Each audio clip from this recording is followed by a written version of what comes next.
Hey guys, so for today we will have a video commentary about an essay entitled Letter to My Son by Sarge Lacuesta. The essay was all about the letter of a father who aged 43 to his son who will be turning 3. The main character or the father started this essay by telling what he has gone through in his life, which for him, he has dodged death. When he was young, his uncle from Philippine Constabulary let him hold his government-issue revolver. And his uncle said that he has nothing to worry about for it is empty. He aimed to flower pot, but his grandfather snatched the gun from him, jerked the chamber open, and 3 bullets tumbled to the floor. Another one is when he was going to a local grocery at night, taking a tricycle. The driver was going pretty fast on the dark street, and the pedestrian stepped off the curb, and he swerved to avoid him.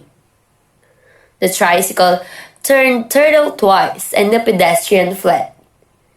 The bystanders rushed the driver to the hospital. When people yanked the tricycle upright, they found him unharmed. Several years later, he used his father's beat-up Toyota to go to work in the middle of a typhoon. An electric pole, which is 20 years old, was knocked down, missed his car, and landed in a shower of electrical sparks. He said that the letter is not about dying, but growing old. He accepted already the fact that the only way to accomplish old age is to dodge death. The main character pointed out that there's a lot of stuff going on these days, but nothing much to talk about. He took a quiz from internet, when will he die, and it was the same age of his father. Even if the internet was wrong, he can feel that he is closer to the end than to the beginning.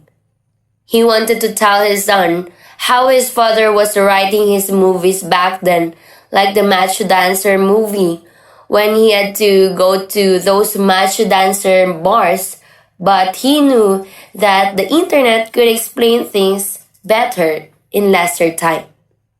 He also said that his child never met his grandfather. He never saw his father gets old. He just expired and disappeared. He said that by now, he already identified the things he can live with or live through. The people he wished to bring along with him through the rest of his life, and those he wished to leave behind. There is 40 years between him and his son.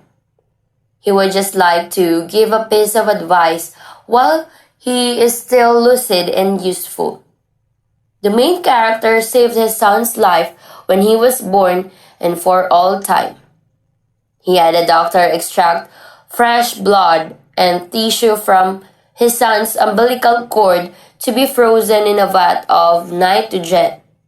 He don't know exactly how it really works, but he said to his son for the nth time that for as long as he is alive, it all works. One of the striking quotations in the essay is, "Never make decisions after a life-changing event." The profound effects of making decisions are not known to most individuals. Oftentimes, we go through life ignorant of what ideas we think and what actions we take. As a person, it shapes who we are because we usually follow through with the choices we make even without realizing it. If you're hungry, sad, despaired, happy, and excited, then don't make decisions quickly because it will lead you in making wrong choices in life. In short, don't make decisions when you are at your highest or even lowest point of life. Anger is not the best way to approach a big choice, but neither is happiness. As I read the essay, one of the insights that I have learned is that we should value our parents and show our love while they are still alive. Because, as what Sarge Lacuesta said, they are closer to the end than to the beginning. Lacuesta never saw his father gets old, as his father died when Sarge was still at 20s and was not there when his father died. He said that his father just expired and disappeared. That's why he's giving his son effort and lifelong advices by telling his real life stories through a letter, because he does not know when will he die. I could see my parents to Sarge Lacuesta as he said to his son through the letter that, I don't know exactly that really works, but I'll tell you for the end time, for as long as I am alive, how I think it all works. My parents would always do everything as long as they can and as they are still alive. We should listen to their advices because they have gone through a lot of experiences and challenges in life.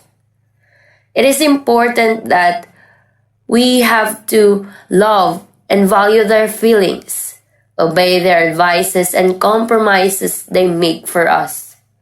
Respect them, trust, and believe on them, and love them unconditionally. So guys, that's all for my video commentary, and I hope that you have learned something. So see you on my next video.